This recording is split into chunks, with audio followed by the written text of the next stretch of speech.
Kung ang hanap mo ay masarap na pares na may only rice, only sabaw at free soft drinks, nang hindi mo na kailangan bumiyahe ng napakalayo para puntaan si Diwata Pares, eto na ang swak na swak para sa inyo. Tara na dito sa Rosmar Pares, located nga pala to dito sa Calauan, Laguna. May chicken only rice din sila at longganisa only rice at meron din Shanghai only rice. Tara, samahan nyo kong tikman ang Rosmar Pares. Bilis yan. Bawal mainit.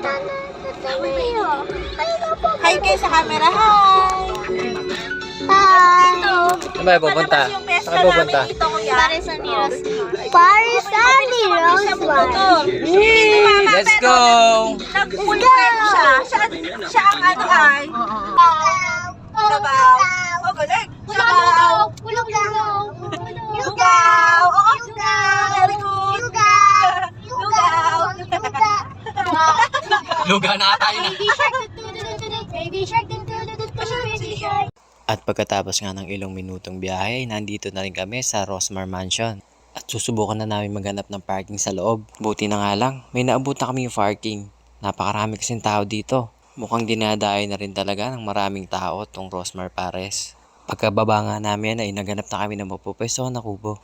Dahil nga maraming napunta dito at tuloy-tuloy pa rin talaga ang datingan ng mga tao. At uumpisa na nga namin umorder. Maayos at mabilis naman ang pag-order at pagpila. At naka-organize na rin yung mga pagkain. At meron din nga pala silang pool dito para doon sa mga gustong mag-swimming. At eto na nga pala yung aming in-order. Wow, napakalaki din naman pala ng chicken nila. Tara, samahan nyo kaming kumain. Baka malalimitis nila ate ha. Mami, pupunta din tayo magdala. Birthday si Aliyah ba? Sarap po yan. Ito yung papoy mo. Kuya, ano?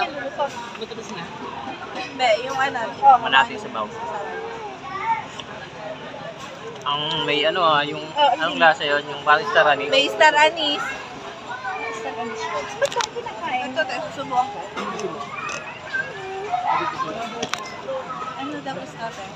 Kanino to, Joan? Sa'yo, te. Hindi, sa akin.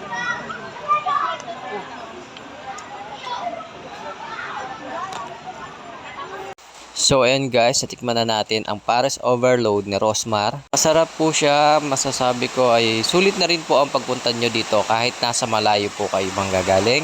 At maganda rin po yung lugar, makakakain kayo ng mga ayos dahil may kubo. Makakaupo kayo ng pamilya nyo at hindi po kayo maiinitan. At pagkatapos nyo kumain, pwede kayong maglakad-lakad para papababa ng kinain. Meron din palang playground dito para sa mga bata. Siguradong matutuwa ang mga chikitin nyo. So, pagkatapos mong kumain ng Pares Overload at makalimang kanin, ay pwede ka nang umuwi.